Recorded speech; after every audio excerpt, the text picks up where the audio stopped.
So we're going to begin tonight with the polling, and that is the subject of this evening Talking Points memo, ABC News poll, so-so poll. And the key to this is 2,454 adults, not registered voters, not likely voters, adults. When you have just adults, the awareness of the issues goes down because you don't have a lot of people who are actively invested in our system. It could be anybody. Now, I don't mean to diminish these people, but pollsters usually go for registered voters. That's what they usually go for. All right. The first question is job approval. 39% approve, 55% disapprove. That's the lowest number in an ABC News poll, first 100 days since 1945. That would be Harry Truman. Okay. Not a good showing there. Second question, the economy since Trump took office, better 21, worse 53, same 25. This is the key to the poll. Okay. So 53% of Americans feel they're worse off economically, their money, than they were under Joe Biden. Okay. Why do they feel that way? Stock market. That's why. And that is what is missing in the analysis. If the stock market in the next month or so rockets, then Trump's job approval rating will go along with it simultaneously. This is a one-issue poll. And I noted that Karl Rove, who does not like Donald Trump at all, because Trump diminished the Bush family, his analysis on Fox was that, oh, Trump's in dire trouble. No, he's not. He could be. If the tariff doesn't work out, he'll be in dire trouble. But now he's not. Because in the next 100 days, everything can turn around fast. So in the middle of where we're talking about June, late June, early July, Trump could be at 50% job approval if the market comes up. But that's not how it's being portrayed. Okay. Two more questions. Trump approval on immigration, approve 46, disapprove 53. That goes against every other poll, just so you know. And Trump approval on tariffs, approve 34, disapprove 64. There you go. That's it. That ties right in. So why is this happening? Well, Donald Trump is a change agent, okay? He's bold. I wrote a memoir called A Bold, Fresh Piece of Humanity, which the nuns used to call me. Well, you can assign that to the President of the United States. And we have a $37 trillion national debt. There's no way to get that down unless you get more money in here, which is what the tariffs would do, and you cut DOGE. But the Democrats are not interested in that at all.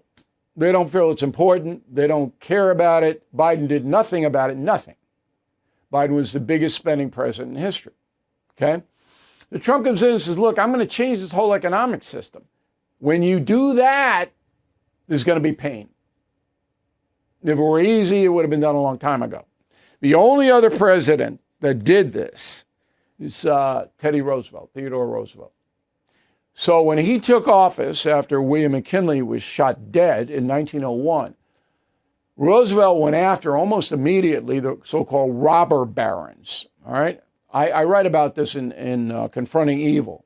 So we're talking about John Rockefeller, J. Pierpont Morgan, the big monopoly guys, and they were exploiting the American worker, not only paying them nothing, but dangerous working conditions.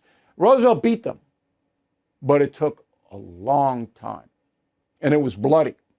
Roosevelt took a lot of heat for it, but he changed the economy, busted the trusts, busted the monopolies.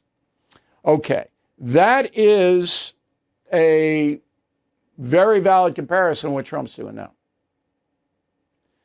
Teddy was like this. I'm going to do this. Trump is convinced that tariffs are the future.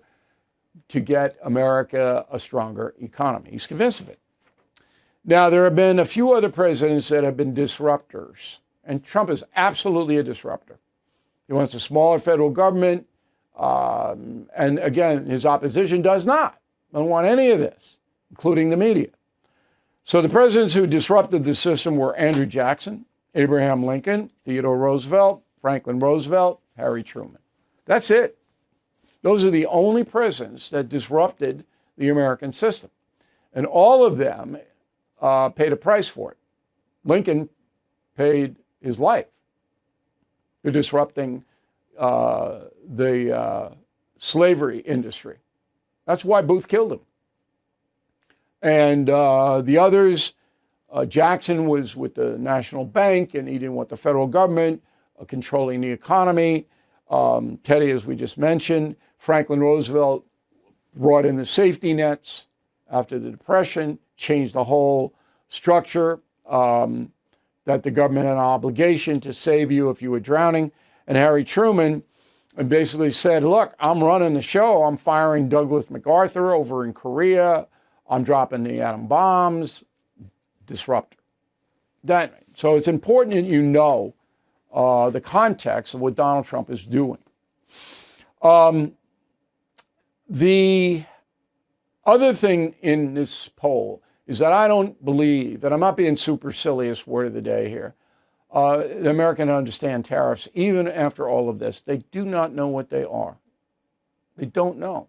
They don't know where the money goes. They don't know who pays the money. They don't know why they're necessary. They don't know how much America gets screwed every year to the tune of $1 trillion. $1 trillion more leaves our country that comes in trade. I mean, that's big. Okay? And again, there's no way to reverse that without pain. And that's what we're experiencing now. And that's why Trump poll numbers are down. In the end, I don't know whether Donald Trump will succeed in this. Nobody can possibly predict that. I think he might, but I can't go further than that. I hope he does. I hope he does. Be better for everybody here. And that's the memo. Thank you for watching. Make sure you subscribe to my YouTube channel and follow me on X. Look for @Bill O'Reilly.